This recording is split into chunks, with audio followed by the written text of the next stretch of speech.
السلام عليكم ورحمة الله وبركاته. الحمد لله وكفى وسلام على عباده الذين اصطفى. أما بعد فأعوذ بالله من الشيطان الرجيم. بسم الله الرحمن الرحيم. اهدنا الصراط المستقيم صراط الذين أنعمت عليهم غير المغضوب عليهم ولا الضالين. وقال النبي صلى الله عليه وسلم: البركة مع أكابركم، أو كما قال عليه الصلاة والسلام.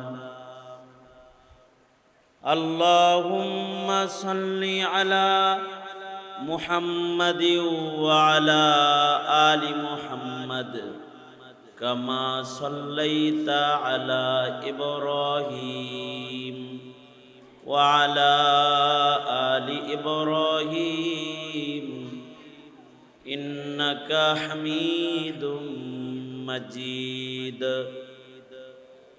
اللهم بارك على محمد وعلى آل محمد كما باركت على إبراهيم وعلى آل إبراهيم إنك حميد مجيد.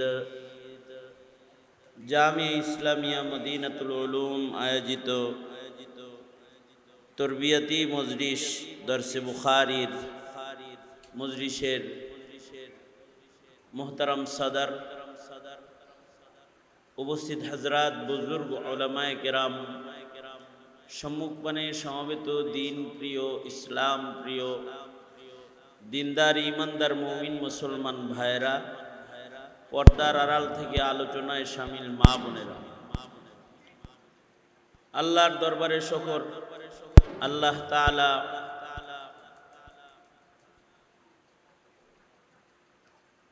লম্বা সময় পর্যন্ত মজলিসটা চলছে। দুপুর থেকে, জোহর থেকে শুরু হয়েছে। বুজুর্গ হযরত উলামায়ে কেরাম কথা বলেছেন। বিশেষভাবে শেখে চরমনাই মুফতি সৈয়দ মোহাম্মদ ফয়জুল করিম দামাত বরকাতুহুম গুরুত্বপূর্ণ নসিহাত জোহরের পরেই করেছেন। সালাতুল আসরের পরে আল্লামা আব্দুল বাসিত খান দামাত বরকাতুহুম কথা বলেছেন। মাগরিবের পরেও উলামা হযরতরা নসিহা করেছেন। প্রচণ্ড গরমের ভেতরে আপনারা অনেক কোরবানি, অনেক কষ্ট করেছেন। আল্লাহ তাআলা আপনাদের কোরবানিগুলো কবুল করুক এবং এই কোরবানির বরকতে এই গরম বরদাস্ত করার পুরস্কার হিসেবে দোজখের আগুন থেকে আল্লাহ তাআলা গরম থেকে মুক্তি দান করুন। সময় এখন এমন যে এই সময়ে বড়দের কথা বলা, বড়দের মজলিসে বসা, বড়দের আলোচনা করা, এটা পছন্দ করার মতো মুমিনের সংখ্যা এখন কম। কিন্তু আল্লাহ পাকের পছন্দ হইল বড়দের মজলিসে বসবে, আল্লাহ পাকের পছন্দ হইল বড়দের আলোচনা করবে। এটা আল্লাহ তাআলা পছন্দ করেন। এবং আল্লাহ পাকের পছন্দ হইল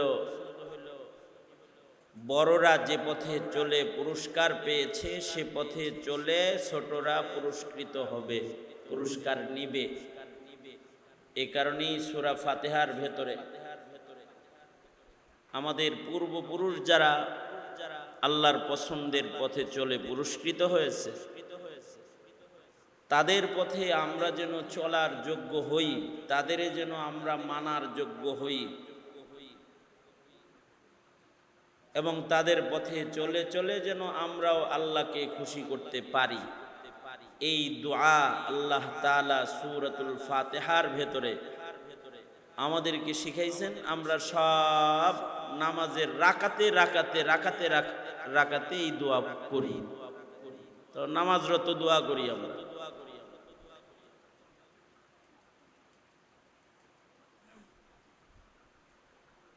এটা আল্লাহ পাকের পছন্দের, সবচেয়ে পছন্দের দোয়ার ভেতরে একটা দোয়া, যেটা নামাজের ভেতরেই করা লাগে। কারণ সূরাতুল ফাতিহা ব্যতিরেকে নামাজ হয় না। লা সলাতা ইল্লা বিফাতিহাতিল কিতাব। হার রাকাতে রাকাতে ইমাম সাহেব মুসল্লি সূরাতুল ফাতিহা পড়ে। সূরাতুল ফাতিহা হার রাকাতে রাকাতে পড়া হয়, আর প্রতিটি রাকাতে রাকাতেই এই দোয়া পড়া হয়। ইহদিনাস সিরাতাল মুস্তাকিম সিরাতাল্লাযীনা আন'আমতা আলাইহিম গায়রিল মাগদুবি আলাইহিম ওয়ালাদ-দাল্লিন। ভ্রষ্টদের অনুকরণ নয়, ইহুদিদের অনুকরণ নয়, নাসারাদের অনুসরণ নয়। অনুসরণ হবে যারা পুরস্কার প্রাপ্ত তাদের। এই কারণেই কোরআনে হাকিমে পূর্বপুরুষদের আলোচনা বিদ্যমান আছে, বাপ দাদাদের কৃতি বিদ্যমান আছে, যে বাপ দাদারা করছে ডাকি এটা বিদ্যমান আছে। পূর্বপুরুষদের যে সকল নেক কর্ম আছে এইগুলোকে আল্লাহর কালামে আল্লাহ তাআলা তুলে ধরে আমাদের পর্যন্ত খবর পৌঁছাইছেন। যদি আল্লাহ তাআলা পূর্বপুরুষ ও বড়দের আকাবিরদের নবীদের আলোচনা কোরআনে না করতেন, আমরা এগুলা কিছুই পাইতাম না। আমরা পাইতাম না। প্রথম মানুষ দুনিয়াতে কি করছে তাও আমাদের বয়ান করে আল্লাহ তাআলা শুনাইছেন। যুগে যুগে নবীরা কি করেছে সব আল্লাহ তাআলা আমাদেরকে ইতিহাস বলেছে। এ কারণে বাপ দাদাদের কথা আলোচনা করতে হয়, বড়দের কথা আলোচনা করতে হয়, বড়দের কথা শুনতেও হয়, বড়দের মজলিসে বসেও থাকতে হয়। কারণ বরকত বড়দের সাথে, বরকত যারা পূর্বে চলে গেছে তাদের সাথে। as-সাবিকুনাল আউয়ালুনা মিনাল মুহাজিরিন ওয়াল আনসার, যারা আগে তারা বরকতের, আগের যারা পূর্বপুরুষ যারা তারা ভালো, এবং বরকত আল্লাহ তাআলা বড়দের সাথেই রাখছেন। এ কারণে আল্লাহর রাসূল বলেন আল বারাকাতু মা আকাবিরিকুম, বরকত তো তোমাদের বড়দের সাথে আছে। কারণ বড়রা আমাদের চাইতে ভালো না মন্দ? আমাদের পূর্বের বড় যারা তারা কি আমাদের চাইতে ভালো না মন্দ? তারা ভালো ছিল, তাই ভালোদের আলোচনা করতে হয়। ভালোরা যদি মরেও যায় তাহলে তাদের ভালো ভালো গুণগুলো বলতে হয়। উযকুরু মাহাসিনা মাউতাকুম,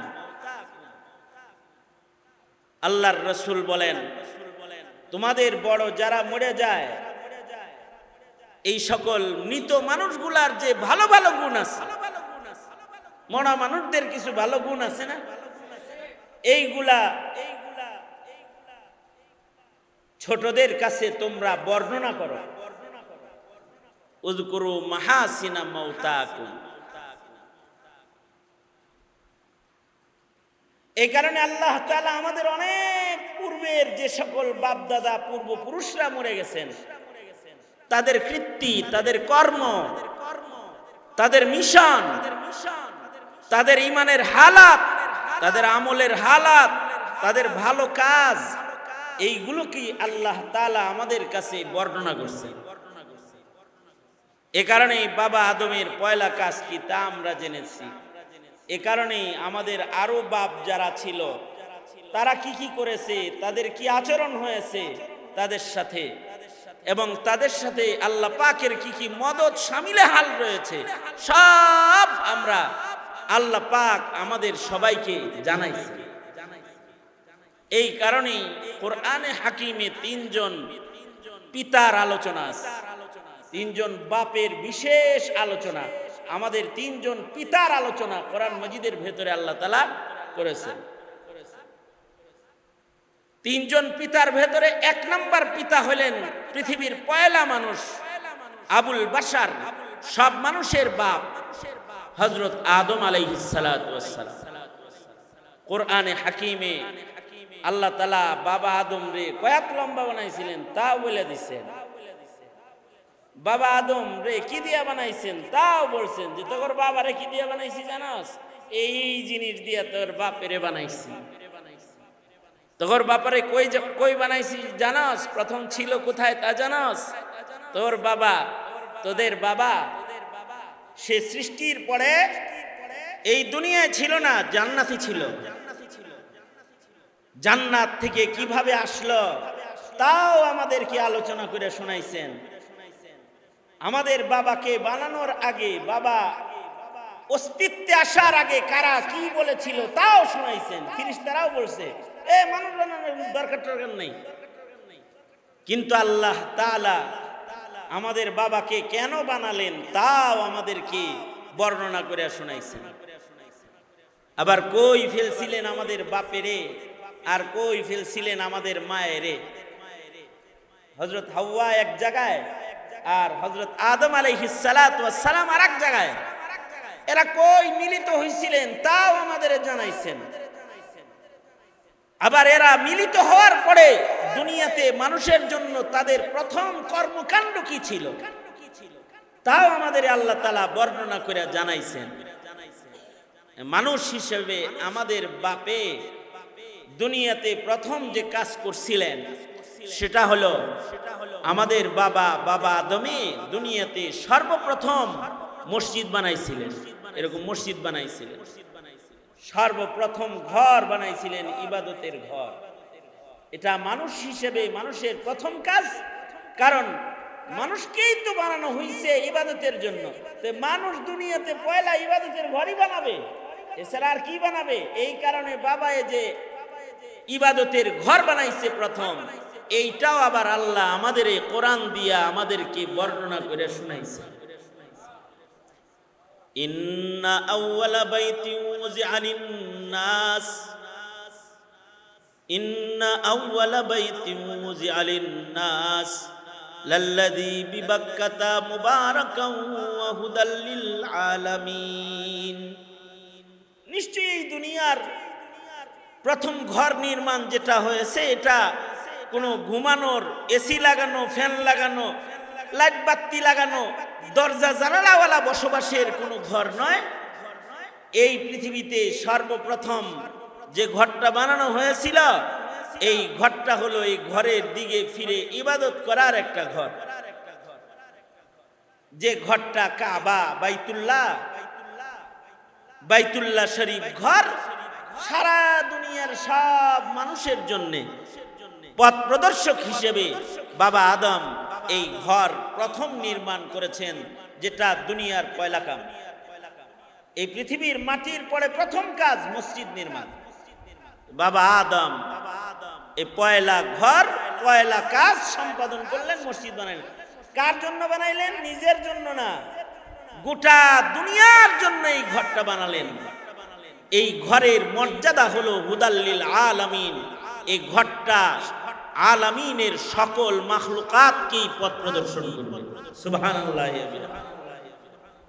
ইন্না আউওয়ালা বাইতিন উযিআ লিন-নাস লাল্লাযী বিবাক্কাতা মুবারাকান ওয়া হুদাল লিল আলামিন।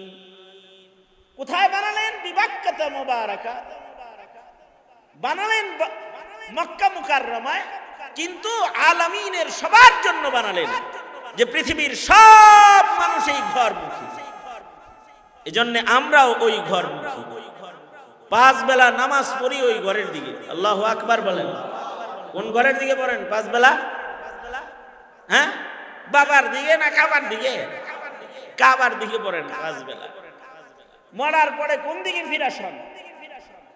হ্যাঁ, মৃত্যুর পরে আমাদেরকে কবরের দেশে কোন দিকে ঘুরায় শোয়ায়?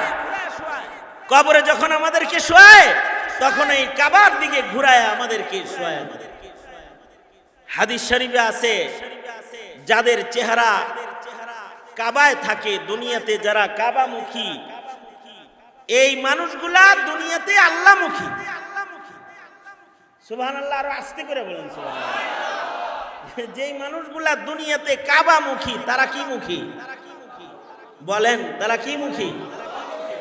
যারা কাবামুখী তারা আল্লাহমুখী। এ কারণে কারা কাবামুখী ছিল আর কারা কাবামুখী ছিল না, এই প্রশ্ন সবার আগে করা হবে। আউয়ালু মা ইউহাসাবু বিহিল আবদু ইয়াউমাল কিয়ামাতিস সালাহ। নামাজ সম্পর্কে প্রথম প্রশ্ন হবে, নামাজ তো সবাই দক্ষিণ দিকে পড়ে না? দক্ষিণ দিকেও পড়ে, যারা কাবার উত্তরে থাকে তারা দক্ষিণ দিকে পড়ে। আমরা যেহেতু কাবার পূর্বে থাকি তাই আমরা পশ্চিম দিকে পড়ি। আমাদের থেকে কাবা কোথায়, কোন দিকে? তাইলে বোঝা গেল পৃথিবীর কিছু মানুষ পূর্ব দিকেও পড়ে, কিছু মানুষ দক্ষিণ দিকেও পড়ে, কিছু মানুষ উত্তর দিকেও নামাজ পড়ে। যাদের দেশ থেকে কাবা উত্তরে তারা উত্তর দিকেও নামাজ পড়ে। দেখেন না, মক্কা মুকাররমায় যখন জামাত হয় আমগর মতো সোজা হয়ে দাঁড়ায় নাকি গোল হয়ে দাঁড়ায়? হ্যাঁ, আল্লাহু আকবার।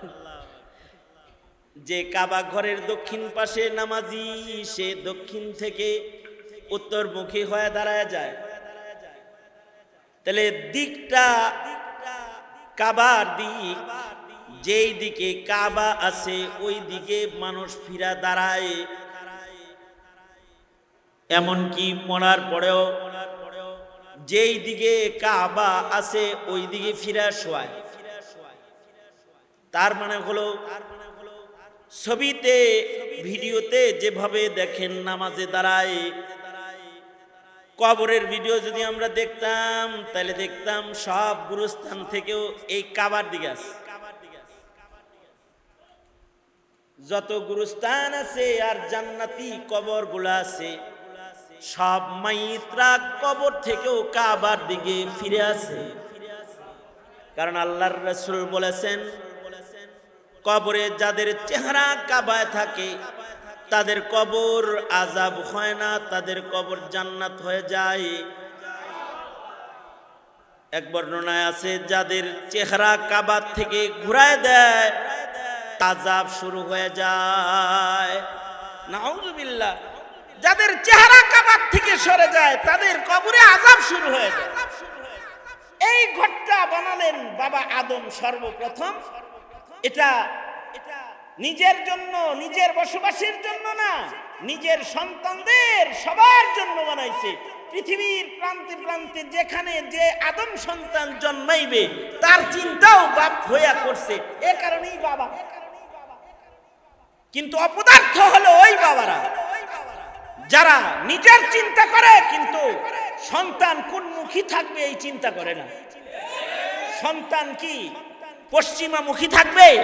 সন্তান কি ইহুদি কালচার মুখী থাকবে, নাসারা কালচার মুখী থাকবে? সন্তান কি নাস্তিক মুরতাদ মুখী হয়ে গেল, নাকি আল্লাহ মুখী রইল, নাকি আল্লাহ মুখী হইলে চিন্তাই করে না? এটা বাবা না, এটা বাবা নামের কলঙ্ক। এটা কিন্তু আমাদের বাবা আদম, যিনি পয়লা মানুষ, তিনি সন্তানের এই চিন্তা করছে আগে।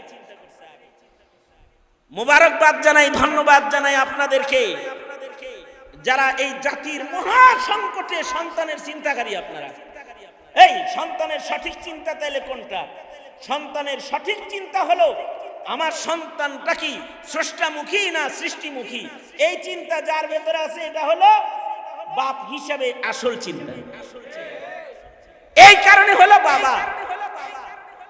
আর যে বাবার ভেতরে এই চিন্তাটা নাই, এই বাবাটা সন্তানের জন্য বাবা না, এই বাবাটা হলো সন্তানকে দোজখে ফেলানোর থাবা। এটা বাবা না, এটা থাবা। এই থাবা দিয়া নিজের সন্তানকে দোজখের আগুনে ফেলতে চায়। হ্যাঁ, এখনকার পিতারা সন্তানদের বসবাসের চিন্তা করে যে আমার পরে সন্তানটা 3 তলায় থাকবো না নিচ তলায় থাকবো নাকি গাছতলায় থাকবো, এই চিন্তা খুব করে, ঠিক না? এ কারণে বিল্ডিং করে, সন্তানের জন্য বিল্ডিং করে বরাদ্দ করে। এই বড় ছেলে থাকবি এই তালায়, ছোট ছেলে থাকবি এই তালায়, মাঝা ছেলে এই তালায়, বেটে বেটে লিখে দিয়ে যায়। আমার মেয়েটা থাকবো এই তালায়, মেয়ে এইটা নিব, পোলা এইটা নিব, এই পেরেশানিতে থাকে। হ্যাঁ ভালো, সন্তানদের থাকার চিন্তা তো করবেনই, সন্তানদের থাকার চিন্তা করবেন, কিন্তু সন্তান যে থাকবে, থাকিয়া সন্তানটা কি মদপান করবে, জেনা ব্যভিচার করবে, সম্পদ বিক্রি করে গিয়ে নারীবাজি করবে, দামি দামি মদ কিনা খাবে, নাকি সন্তানটা আপনার রেখে যাওয়া সম্পদ ভোগ করে রবের গোলামি করবে? ওই চিন্তা করা দরকার হলো আগে, ওই চিন্তাটা করা দরকার। কিন্তু এই চিন্তাটা যে বাপের ভেতরে নাই, এইটা বাপ নামের কলঙ্ক। কিন্তু বাবা আদম এই চিন্তা করেছেন, বাবা আদম নিজের সন্তানদের থাকার ঘরের চিন্তা করেন নাই। বাবা আদম নিজের সন্তানদের ইবাদতের ঘরের চিন্তা করছে। বাবা আদমের যত সন্তান পৃথিবীতে আসবে তারা কি দুনিয়ামুখী হবে নাকি আল্লাহমুখী হবে চিন্তা করে ঘর বানাইলেন, মসজিদ বানায়া বললেন সবে মিলে এক ঘর কেন্দ্রিক আবেদ হয়ে যাও, কারণ এই ঘরটা হুদাল্লিল আলামিন। আল্লাহ তাআলা রব্বুল আলামিন মুহাম্মাদুর রাসূলুল্লাহ সাল্লাল্লাহু আলাইহি ওয়াসাল্লাম রাহমাতুল লিল আলামিন, আর কাবা বাইতুল্লাহ হলো হুদাল্লিল আলামিন। আশ্চর্য দেখেন, নূহ নবীর ঔরসেও সন্তান, বাবা আদম থেকে নূহ পর্যন্ত। আপনারা তাওয়াজ্জুহ এই দিকে দিলে আর কয়েকটা কথা শুনে যান, তাতে আপনাদের ফায়দা হবে ইনশাআল্লাহ। নূহ আলাইহিস সালাতু ওয়াস সালামের আমলে মানুষের সংখ্যা একেবারে কম না নূহ আলাইহিস সালামের সময়, কারণ বাবা আদমের যুগে সন্তান জন্ম হইতো জোড়া জোড়া, একসাথে দুইটা, কয়টা? একটা ছেলে একটা মেয়ে, একসাথে দুইটা। প্রথমবারে এক ছেলে এক মেয়ে, পরের বারে এক ছেলে এক মেয়ে। বিয়ার বিধান ছিল হলো আগের ছেলে পরের মেয়ে, পরে জন্মগ্রহণ করা মেয়ে আর আগে জন্মগ্রহণ করা ছেলে, আর আগে জন্মগ্রহণ করা ছেলে আর পরে জন্মগ্রহণ করা মেয়ে, দুইটা দুইটা ডবল ডবল জন্ম। আচ্ছা, ডবল ডবল যদি জন্ম নিতে থাকে তাইলে বাচ্চা জন্মের স্পিডটা কি কম না একটু ভালো তালেই আছে? তালেই কিন্তু আছে। এই তালে মানুষ জন্মগ্রহণ করেছে। মনে করেন নূহ আলাইহিস সালাম পর্যন্ত বাইবেল বলে, বিভিন্ন কিতাব বলে, আদম বাবা থেকে নূহ বাবা পর্যন্ত, বাবা আদম থেকে নূহ আলাইহিস সালাম পর্যন্ত জমানা কতটুকুন গেছে? 10 পুরুষ। কয় পুরুষ? 10 পুরুষ অতিক্রম করেছে। 10 পুরুষ বলতে আমরা কত দিন ধার্য করতে পারি? কত বছর গেছে 10 পুরুষ হইলে? এখনকার এক পুরুষের বয়স আর তখনকার এক পুরুষের বয়স কিন্তু একরকম না। এখন এক পুরুষের বয়স হলো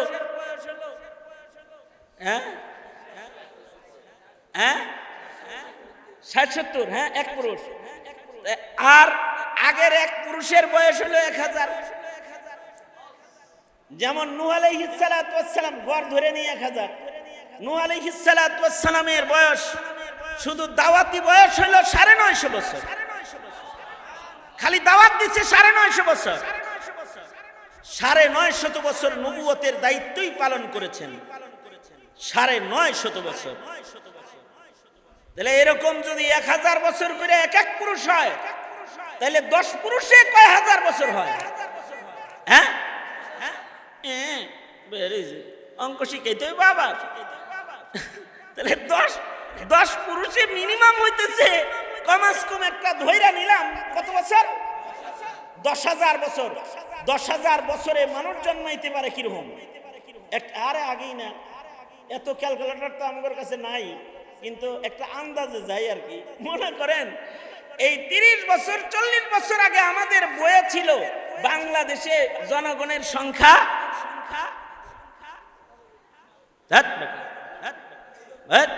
মগা গ্রুপ অফ ইন্ডাস্ট্রিজ লিমিটেড 7 কোটি 8 কোটি 9 কোটি 40 বছর আগে, তাই না?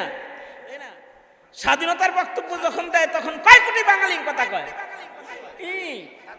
7 কোটি বাঙালির কথা কয় মাত্র। তাহলে স্বাধীনতার সময় যদি 7 কোটি বাঙালির বক্তব্য দেয়, এখন দেয় কয় কোটি বাঙালির বক্তব্য? হ্যাঁ, 18 কোটি মাইনে নিলাম, ধরে নিলাম যে 18 কোটি। 18 কোটির থেকে 7 মাইনাস দেন, বাড়ছে কত কোটি? এটা কি জন্ম নিয়ম আর সিজার আর যত ধরনের বড়ি আছে এই সব কিছুর ভিড়ে, যত ইনজেকশন, কাঠি শরীরে নাকি কাঠিও বসায়, কাঠি, ইনজেকশন, বড়ি, ফাড়ি যা আছে সব ডিগবাজি দিয়ে আইছে 11 কোটি। এই সব ডিগবাজি দিয়ে আইছে 11 কোটি। চিন্তা করছে, হ্যাঁ, আরে 13 কোটি, মিনিমাম 13 কোটি। আচ্ছা 13 কোটি যদি হয় এইরকম ডিগবাজি দিয়ে 30 বছরে, তাইলে মানুষের সংখ্যা 10,000 বছরে মোটামুটি কম হওয়ার কথা না। কারণ এত সিস্টেম জন্ম নিয়ন্ত্রণের তখন ছিল না। তখন মানুষ স্বাভাবিক কায়দায় জন্মগ্রহণ করত। এই পরিমাণ মানুষ পৃথিবীতে হয়েছে যে তাদের শিরিক, তাদের অন্যায় কর্মকাণ্ড দেখে দ্বিতীয় বাবা নূহ, যাকে কোরআন বলে নূহ, এটা তোমাদের দ্বিতীয় বাপ, এ হলো দ্বিতীয় আদমের মতন। নবী বিরক্ত হয়ে 950 বছর পরে বলে কি, আয় আল্লাহ, এই নাফরমান সন্তান একটা আমার লাগবে না, এগুলো সব তছনছ করে লাও। রব্বি লা তাজার আলাল আরদি মিনাল কাফিরিনা দাইয়ারা। দোয়া করে দিছে, একটা দোয়া তো ছেড়ে দিছে। বন্যার পানি ইজ কামিং, বন্যার পানি আয়া পড়ছে। এইবার আল্লাহ কয় পানি তো আইতাছে, নূহ সব মরে গেলে তো দুনিয়া খালি হয়ে যাইব। যারা বাবার আদর্শের সৈনিক, আদমের আদর্শের সৈনিক, তোমরা যারা একাত্মবাদের সৈনিক রয়েছ, একটি নৌকা বানাও, তারা নৌকায় উঠে যাও।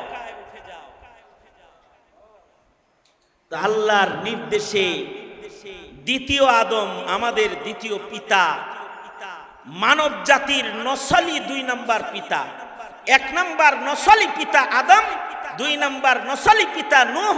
কারণ নূহ আলাইহিস সালাতু ওয়াস সালামেরই 4 সন্তানের ভেতরে 3 সন্তানের ঔরসের 80 জন মানুষ, 40 জন পুরুষ, 40 জন নারী, যারা কালেমাওয়ালা, শুধুই মাত্র তাদেরকে নিয়ে পয়গম্বর নূহ নৌকায় আরোহণ করলেন, আর মহাপ্লাবনে সারা দুনিয়া পানির নিচে চলে গেল। এর ভেতরেও নূহ আলাইহিস সালামের ঔরসের 1 সন্তান, এটা আর পিতার আদর্শে এলো না। সে তাওহীদ ও একাত্মবাদ গ্রহণ করবে না, আল্লাহর বন্যার পানি রেখে ভয় পায় না। সে যায় তৎকালীন সময়ের সর্বোচ্চ উঁচু পাহাড়, এইটার চূড়ায় উঠে পড়ছে, বন্যার পানি যেন তাকে স্পর্শ করতে না পারে। এই কারণে সেই পাহাড়ের চূড়ায় উঠে পড়েছে। বড় বড় শক্তিশালী কদমে হেঁটে হেঁটে যখন পাহাড় চূড়ার দিকে আগায়া যায়, পয়গম্বর সন্তানকে ডেকে বলে, এ সন্তান যাইস না, বাপের নাই আয়। দেখেন আল্লাহ তাআলা বলতেছেন, এই নূহ যেটা একাত্মবাদ গ্রহণ করে না, যেটা তোমার রবের বিধান মানে না, ওইটা তোমার সন্তান না। লাইসা মিন আহলিক, এই সন্তান তোমার বংশের সন্তান না, এটা তোমার আহাল হিসেবে আমি তাকে গণি নেই। যে কয়টা কালিমাওয়ালা ওই কয়টা তুমি বাবার সন্তান, আর যেটা কালিমা মানে না, যারা এক আল্লাহর গোলামি করে না, ওইটা তোমার সন্তান না। এটা হলো দুনিয়ার সব মুমিনদের জন্য শিক্ষা। তোমার ঔরসেও যদি সন্তান হয় 5টা, যে 2টা নেককার, এই 2টা তোমার সন্তান। যে 3টা আসাদনুর মার্কা, নাস্তিক মার্কা, বেঈমান মার্কা, লাইসা মিন আহলিক, এগুলো তোমার আহাল না, এগুলো তোমার সন্তান না। কারণ এগুলো ময়দানে মাহশরে তোমার উপকার হবে না। কিন্তু তোমার যে সন্তানটা আদম, নূহ, ইব্রাহিমের অনুসারী, তোমার যে সন্তানটা একাত্মবাদের সৈনিক, তোমার যে সন্তান পূর্বপুরুষদের রেখে যাওয়া কোরআন সুন্নাহর আমানতের উপরে মুস্তাকিম, তোমার যে সন্তান আল্লাহর গোলাম, এটা তোমার এমন সন্তান, এই একটা নেক সন্তানের কারণে মা বাপ উভয়কেই আল্লাহ তাআলা পুরস্কার দান করবেন। একজন হাফেজে কোরআন সন্তানের পুরস্কার হিসেবে তাদের বাবা মাকে ময়দানে মাহশরে আল্লাহ তাআলা নূরের মুকুট পরানোর ইন্তজাম করে, অনুষ্ঠান করে তাদের মাথায় নূরের তাজ পরাবেন। আল্লাহর রাসূল বলেছেন, এই বাবাদের মায়েদের মাথার নূরের তাজের আলো সূর্যের আলোর চেয়ে অনেক জ্যোতির্ময় হবে। কারণ এগুলো হলো আসলে সন্তান তোমার। আল্লাহ তাআলা নূহ আলাইহিস সালামকে বলতেছেন, যেটা জায়গা ইন্নাহু লাইসা মিন আহলিক, এইটা কিন্তু তোমার ঔরসের না, আমি তাকে তোমার ঔরস হিসেবে গণি না। ছেড়ে দাও, তার চিন্তা বাদ দাও। যেগুলো তোমার রবের কথা মানে ওইগুলারে লয়ে না উঠে যাও। এই নূহ আলাইহিস সালাতু ওয়াস সালাম আল্লাহর নির্দেশে 40 জন পুরুষ আর 40 জন নারীকে নিয়ে নৌকায় আরোহণ করলেন। মহাপ্লাবন হলো, সারা দুনিয়া তছনছ হয়ে গেল। বলা হয় এই মুহররমের 10 তারিখে এই নৌকা তীরে ভিড়ল। এই মুহররমের 10-এ নৌকা তীরে ভিড়ল।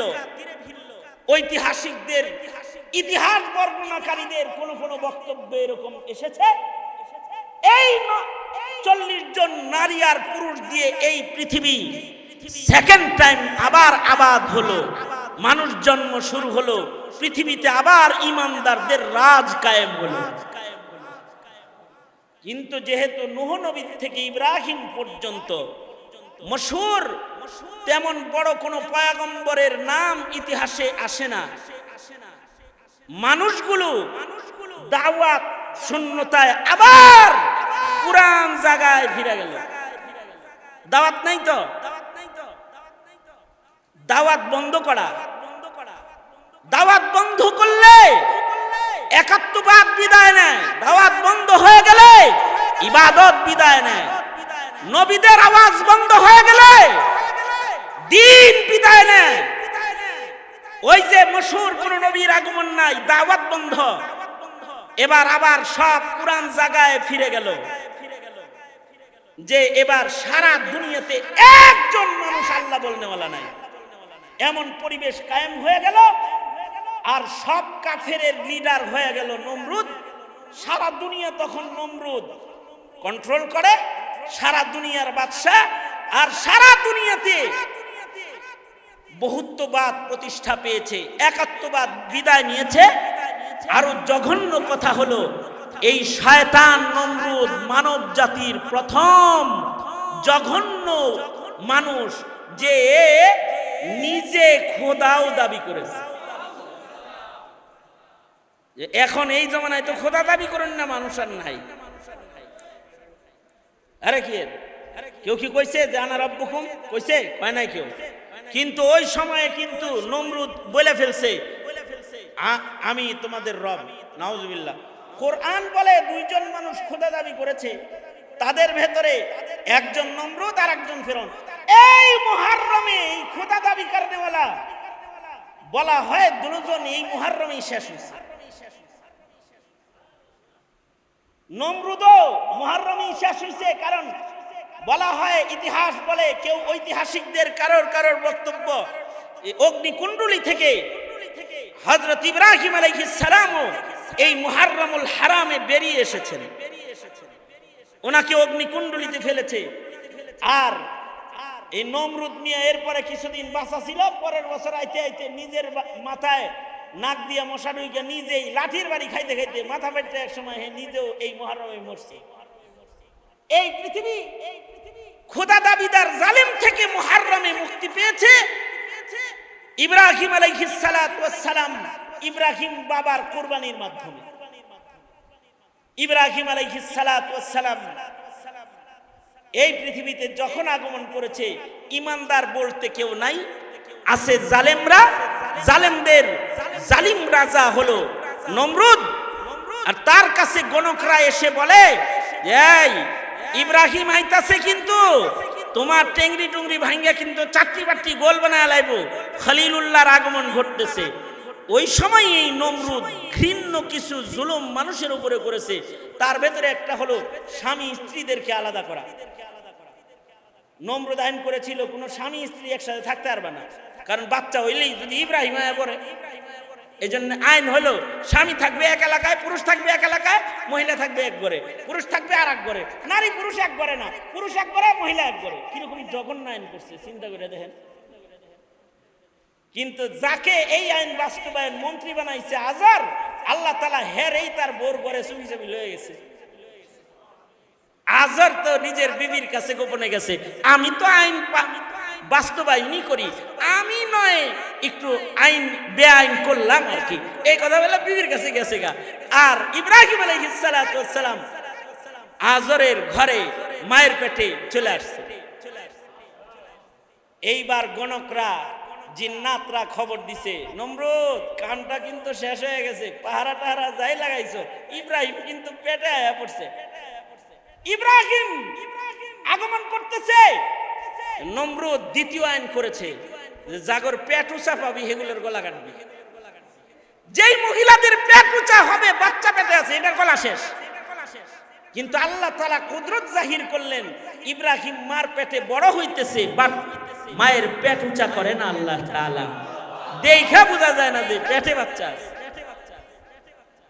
এবার যখন ইব্রাহিমের জন্মের টাইম হয়ে গেছে, এইবার বলে কি গণকেরা, জানো 2-4 ভিতরে আয়া পড়তেছে, কিন্তু জন্মাইব টাইম হয়ে গেছে গা।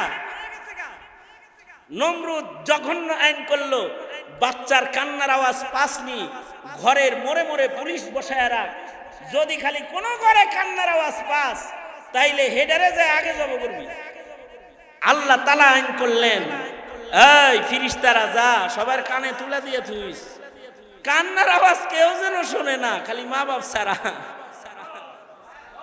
ইব্রাহিম জন্ম নিতেছে, কিন্তু কান্নার আওয়াজ মা বাপ ছাড়া আর কেউ শোনে না। মনে মনে ভাবতে পারেন, আমার এক উস্তাদ বলে, মনে মনে ভাবতে পারো এটাও কি সম্ভব? তোমার বিজ্ঞান দিয়ে যদি কানে কানে কথা সম্ভব হয়, আল্লাহর কুদরত দিয়ে কানে কানে কথা সম্ভব না?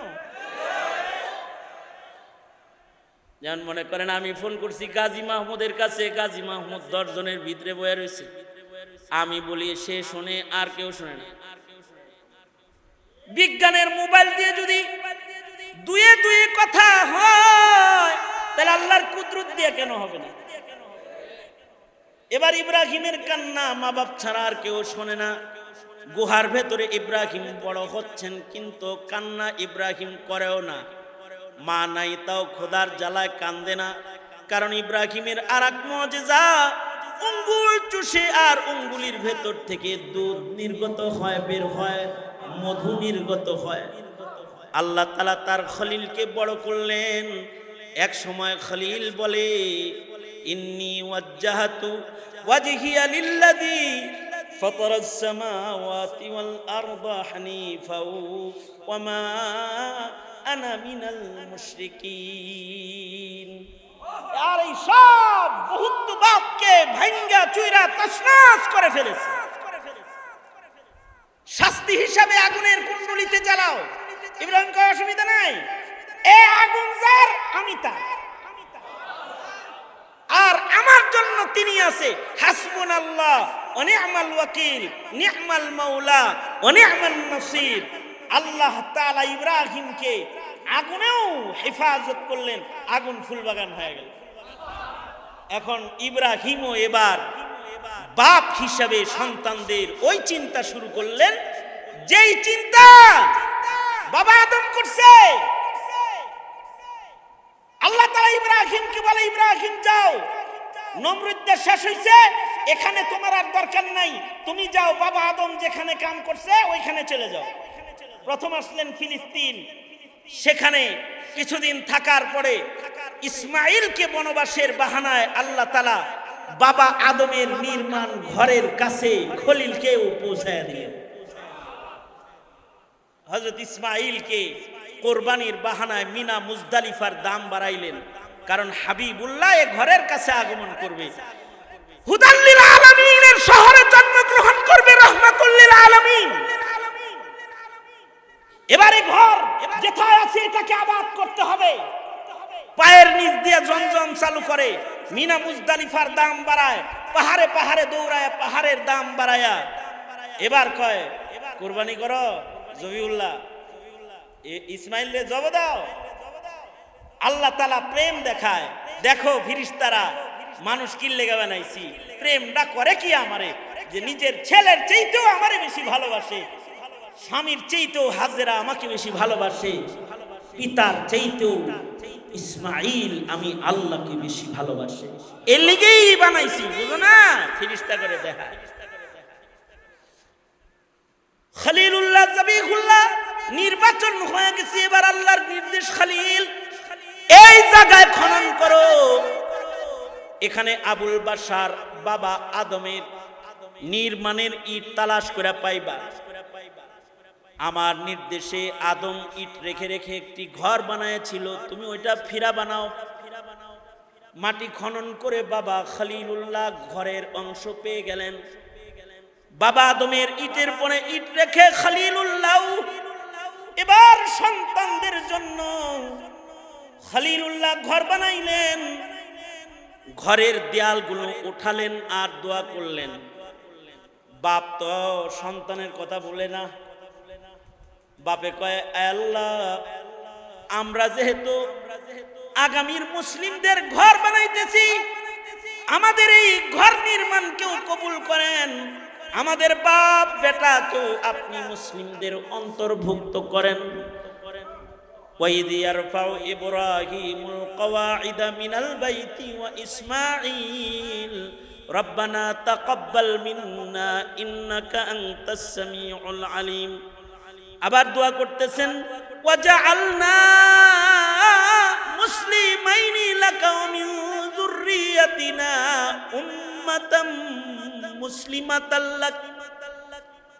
আবার দোয়া করতেছেন, রব্বানা বা'আস ফীহিম রাসূলাম মিনহুম ইয়াতলু আলাইহিম আয়াতিক। শেষ নবী যে পাঠাইবেন এটাকেও আমাদের বংশেই পাঠায়েন, ইসমাইলের বংশে পাঠায়েন, আর মুসলিম মিল্লাতের দলে আমাদের ভিড়ায়া দিয়ে আল্লাহ তাআলা এই সব দোয়া কবুল করে নিলেন। কাবা ঘর নির্মাণ কবুল করলেন, মুসলিম হিসেবে ইব্রাহিমকে গণলেন, ইব্রাহিমকে মুসলিম জাতির পিতার মর্যাদা দান করলেন। মিল্লাতা আবিকুম ইব্রাহিম হুয়া সাম্মাকুমুল মুসলিমিন। আবার ইসমাইলের রক্তে মুসলমানদের শ্রেষ্ঠ পয়গম্বর, শেষ পয়গম্বরকেও পাঠালেন। ইসহাকের রক্তে লক্ষাধিক নবী পাঠালেও ইসমাইলের রক্তে নবী পাঠানো বন্ধ করে কুরাইশি খানদানে শেষ পয়গম্বরকে আল্লাহ তাআলা পাঠালেন। এই যে বাপ হইয়া যে এখানে বাইতুল্লাহ বানাইলেন, ফিলিস্তিনে মসজিদুল আকসা বানাইলেন, দোনো মসজিদ নির্মাতা বাবা ইব্রাহিম, এক মসজিদের ইমাম ইসমাইল আর এক মসজিদের ইমাম ইসহাক। এই যে দুটো মসজিদ নির্মাণ হলো, এই দুটোটাই সারা দুনিয়ার সব মুসলমানদের কিবলা। এ কারণেই মসজিদুল আকসার দিকেও মুসলমানের নামাজ হয়েছে। পরবর্তীতে কিবলা পরিবর্তন করে ইব্রাহিম বাবার পয়লা নির্মাণের দিকে আবার ফেরত দেওয়া হয়েছে। ফাওয়াল্লি ওয়াজহাকা শাতরাল মসজিদিল হারাম। এই দুই মসজিদ ঘিরে সারা পৃথিবীর মুসলমানদের যুদ্ধ, সারা পৃথিবীর মুসলমানদের ঈমানি জীবনের যাত্রা। আর সেই যুদ্ধ করতে করতেই ফিলিস্তিনিরা জীবন দিচ্ছে, কিন্তু মসজিদুল আকসা কোন বেঈমানের আখড়া হতে দিতেছে না। বাবা আদম যে মসজিদ নির্মাণ করেছেন, ইব্রাহিম খলিল যে মসজিদ পুনর্নির্মাণ করেছেন, এই মসজিদের পাহারাদার সারা দুনিয়ার মুসলমানরা। এ পাহারাদারি কিয়ামত পর্যন্ত করবে। পাহারাদারি সংকট পড়েছে তো আল্লাহ তাআলা আবাবিলকে, মুদাল্লিল আলামিন গর্ত। এ ঘরের আশেক শুধু মানুষ না, পাখালিরাও আবাবিল পাঠিয়ে ঘর হেফাজত করেছে। হ্যাঁ, সামনেও এ ঘরের পাহারাদারির সংকট পড়ে গেলে একজন ইব্রাহিমী সন্তানকে আকাশে উঠায় পালতেছেন। বড় জালেম নিধন করতে প্রয়োজনে সময় মতো ঈসা নবীকে আল্লাহ তাআলা আদমের সন্তান হিসাবে আবার এই পৃথিবীতে পাঠাবেন। বাইতুল্লাহর ইবাদতের পরিবেশকে সংরক্ষণ করবেন, নবী পাকের রেখে যাওয়া দ্বীনকে হেফাজত করবেন। কারণ এই পৃথিবী সব মিটে যাবে, এটা আল্লাহর পছন্দ, কিন্তু দ্বীন মিটে যাবে, এটা আল্লাহ পাকের পছন্দ না। কারণ দ্বীনের মূল্য আল্লাহর কাছে সকল কিছুর চাইতে বেশি। এই যে মাদ্রাসা, এই যে মসজিদ, এগুলোর উদ্দেশ্য হলো দ্বীন হিফাজত, ইব্রাহিমী রেখে যাওয়া আমানত, মুহাম্মদুর রাসূলুল্লাহ সাল্লাল্লাহু আলাইহি ওয়াসাল্লামের রেখে যাওয়া আমানতকে হেফাজত করা, এটাই মাকসাদ। সুতরাং আপনারা যারা পিতার জাত আছেন, আপনি পিতা ততক্ষণ পর্যন্ত পিতা না যতক্ষণ পর্যন্ত সন্তানের দ্বীনের ফিকির না করবেন। রুটি রুজির ফিকির করার নাম পিতৃত্ব না, দ্বীনদারির ফিকির করার নাম হলো পিতৃত্ব। দ্বীনদারির ফিকির করার নাম পিতৃত্ব। বুঝলে বুঝপাতা, না বুঝলে নাকি তেজপাতা। বুঝলে বুঝেন গা, ফিকির চালু করেন গা। আর যদি না বুঝেন তাহলে সিলেবাস পরিবর্তন করে দ্বীনকে মিটায় দিয়ে যারা আপনার সন্তানকে বেয়াদব বানাচ্ছে, সমকামী বানাচ্ছে, জেনাকার পাপাচার বানাচ্ছে, যদি নির্বোধ হন তাহলে তাদের হাতে তুলে দেন। আর যদি পিতা হন তাহলে সন্তানের কাছে দ্বীন তুলে দেন, দ্বীনের দাওয়াত তুলে দেন, দ্বীনের শিক্ষা তুলে দেন। আর এই মাদ্রাসার উদ্দেশ্য দ্বীন শিক্ষা, এই মসজিদের উদ্দেশ্য ইব্রাহিমী ইবাদতের শিক্ষা এবং ইব্রাহিমী ফিকিরকে জমিনে জারি করার মেহনতের আয়োজন। আল্লাহ তাআলা আমাদের সবাইকে বোঝার তৌফিক দান করুন। আলহামদুলিল্লাহি রাব্বিল আলামিন, ওয়াসসালাতু ওয়াসসালামু আলা সাইয়্যিদিল আম্বিয়া ওয়াল মুরসালিন মুহাম্মাদিন ওয়া আলা আলিহি ওয়া আসহাবিহি আজমাইন। রব্বুল আলামিন, দুপুর থেকে শুরু করে তোমার বান্দারা প্রচন্ড গরমের ভেতরে বসে কথা শুনেছে। একেবারে সবার শেষ ভাগে গোলাম বসে কিছু কথা বলেছি। পিতৃত্বের হক কেমনে আদায় করবে, আবু আজদাদ আকাবির পয়গম্বরদের কথা তোমার বান্দাদের কানে পৌঁছে দিয়ে পিতৃত্বের আফকারকে তোমার বান্দাদের সামনে তুলে ধরেছি। রব্বুল আলামিন, ভিক্ষুকের মতো দুইটা হাত বাড়াইছি, জিন্দেগির সব গুনাহ মাফ করে দাও। ইয়া আল্লাহ, মজমাকে কবুল করে নাও। হাজিরিনতে যারা, তাদেরকে জাযায়ে খায়ের দাও। উলামা হযরত যারা দূর দারাজ থেকে এসে লম্বা সময়ের ইন্তজার করেছে, ইয়া আল্লাহ তাদেরকে নিয়ামাল বদল দাও। যে সকল যুবকরা বসে রয়েছে ওদের দিন জিন্দার সৈনিক হিসেবে ওদের কবুল মঞ্জুর করে নাও। পর্দার আড়ালের মা বোনদের হযরত ফাতেমা খাদিজা বানায়া দাও, মজমাকে কবুল করে নাও। পায়ে তাকমিল পর্যন্ত এই মাদ্রাসা, ইয়া আল্লাহ ইফতা বিভাগ সহকারে সকল বিভাগ মজুদ রয়েছে। ইয়া আল্লাহ এই মাদ্রাসা দিন দিন তারাক্কি দাও।